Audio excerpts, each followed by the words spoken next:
Here is a letter which I received the other day, together with the plastic bag in which it was enclosed, with a label explaining the condition in which it arrived. Now, I suppose I could be upset about this haphazard delivery, but I am not.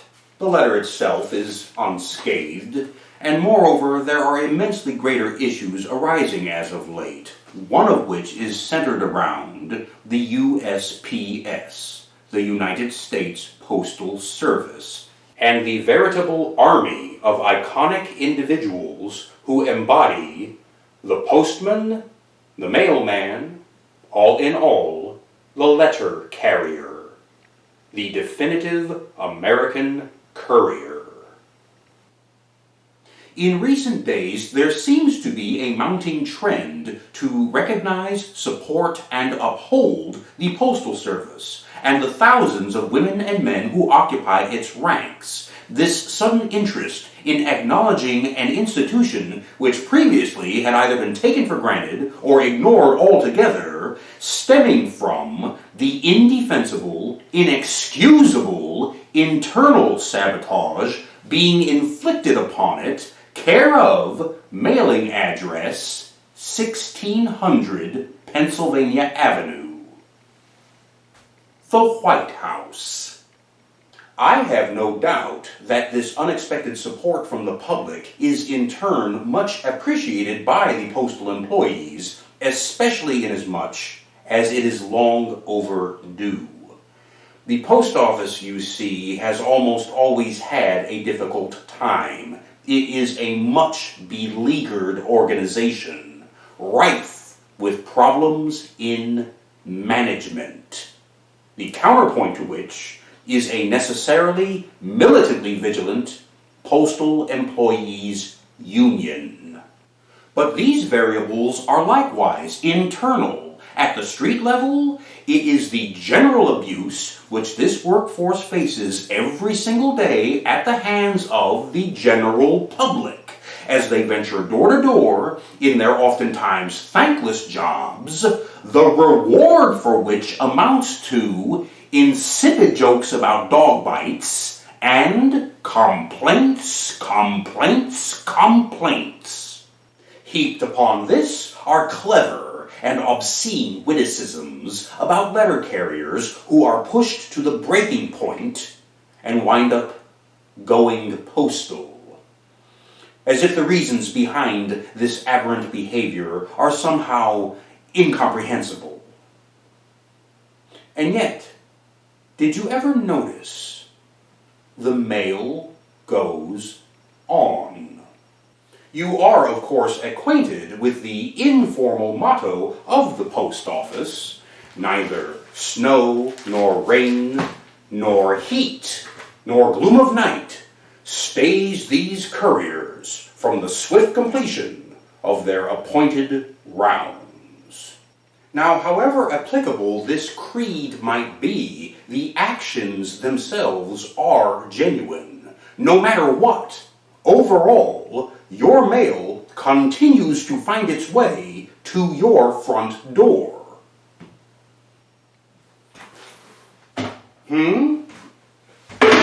What's this? It's all only bills, jury summons, and junk mail? Perhaps. But for those of you out there who remember, and for those of you out there who have ever even experienced the joy of receiving an actual, factual, honest-to-God letter, do you likewise realize that it is the letter carrier who has had a hand in this magic? For myself, I never lost sight of that. I once had correspondence all around the world. And I know that for any of you out there who has ever been incarcerated, you know and will never forget that on the inside, Receiving a letter is gold. Well, again, the post office had a hand in that. But I digress. I had asked you if, despite it all, you had noticed that the mail goes on, in spite of all the drawbacks, especially now.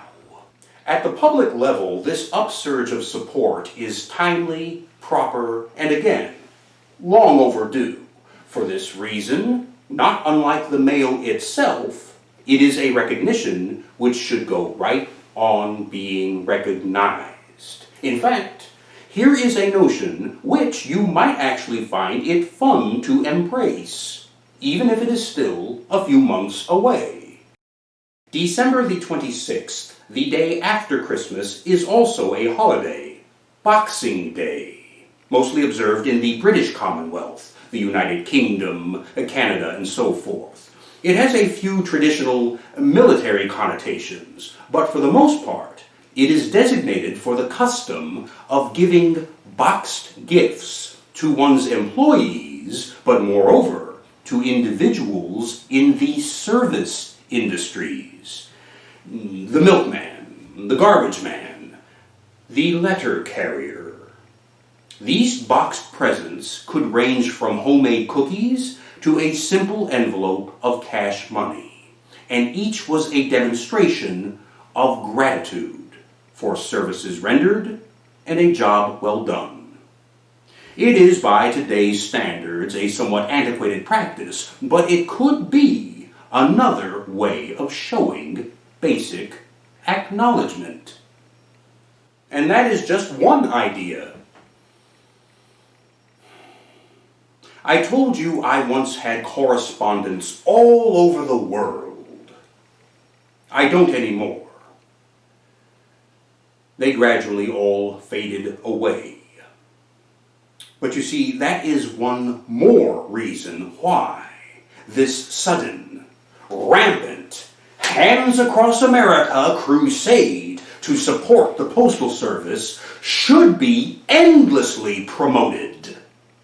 You should rally around the old post office and show it some love, especially since in your emailed, anti-social media, internet hooked up, computerized keyboard warrior downward spiral into illiteracy, in your Amazonian thirst for instant gratification, it is you who have been undermining the Postal Service all along.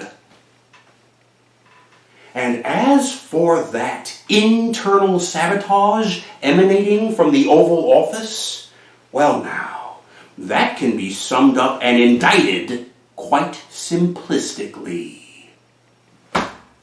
It is a federal crime to interfere with the United States mail. Everybody knows that.